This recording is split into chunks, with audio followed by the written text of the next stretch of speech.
Greetings, YouTube. I apologize for the mess behind me. I'm doing some reviews at my review table, and I'm using my new camera boom.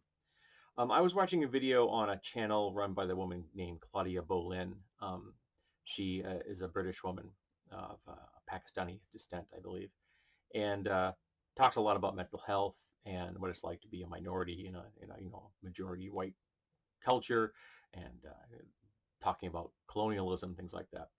And she did a video I saw today when she was talking about the concept of civility when discussing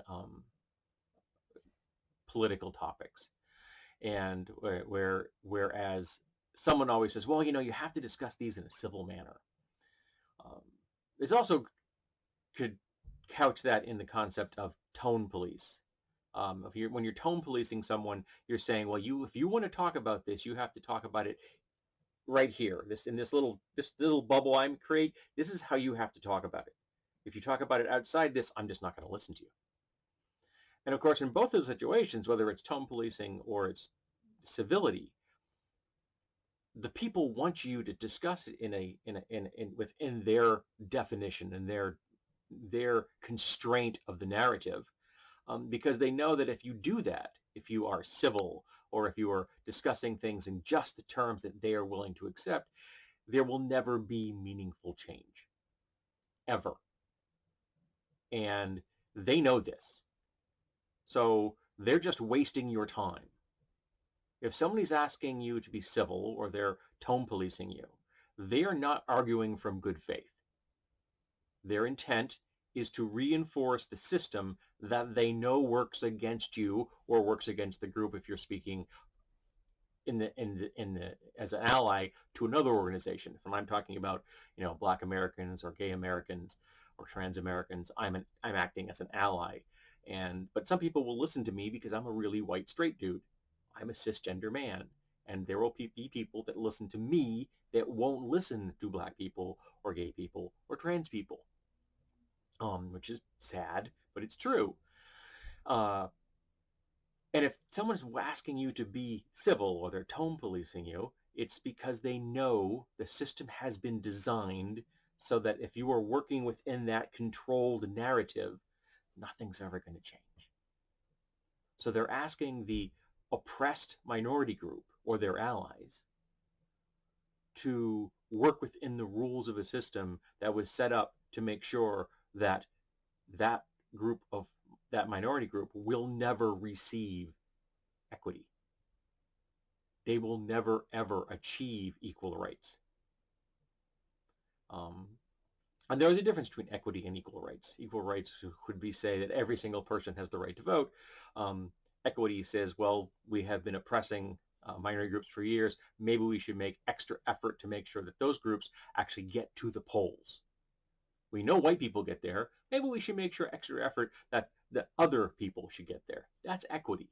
You're trying to compensate for the imbalance within the system, rather than just saying, well, everyone has a vote, because that's not true in America. Everyone doesn't have a vote. And there have been and are currently numerous laws in an attempt to oppress minority voting in America, because the Republicans know if minorities were allowed to vote the way they should be allowed to vote, they would never, ever win again. And they're terrified of that. So that's a means of controlling the narrative, controlling the polling.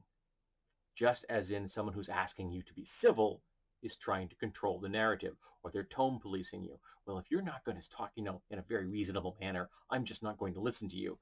They're trying to control the conversation because they know if the conversation is controlled by minority groups, if minority groups are listened to and their voices are considered valid and they are given agency and autonomy, that the majority, which in America is straight, white, cis people, feel that they'll be losing something because we have had so much privilege for so long.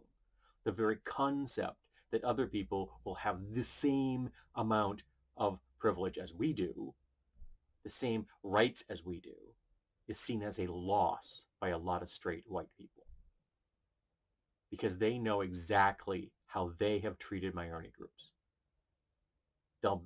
never freaking admit it.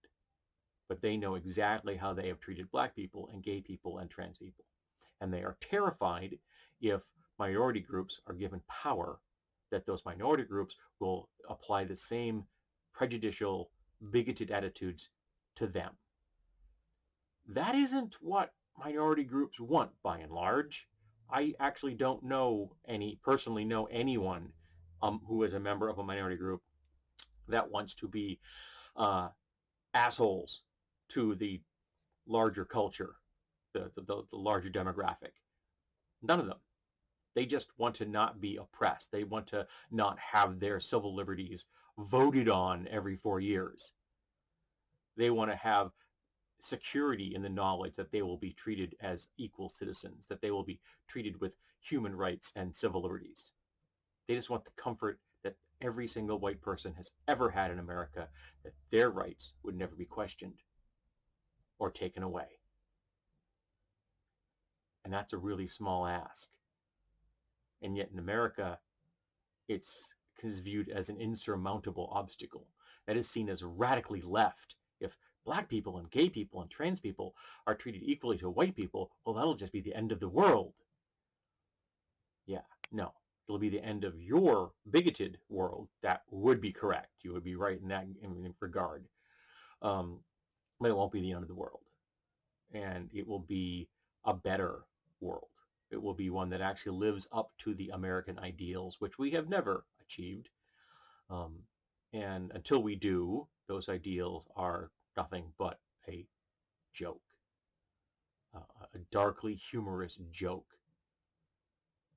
that white bigots have used for centuries to oppress people, all the while chuckling to themselves because they know that they're never actually going to give protection to those people, because they've designed the system to make sure that minority groups don't have power and never will.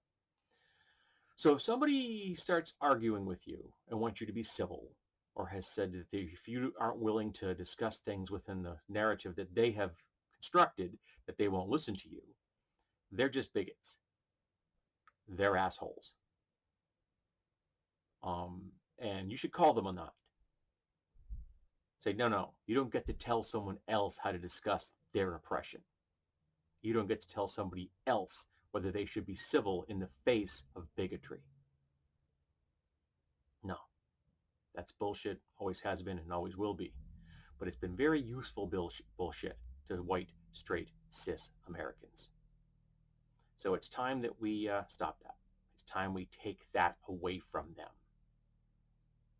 and stop letting them control the narrative and start listening to the people who have been oppressed by our country.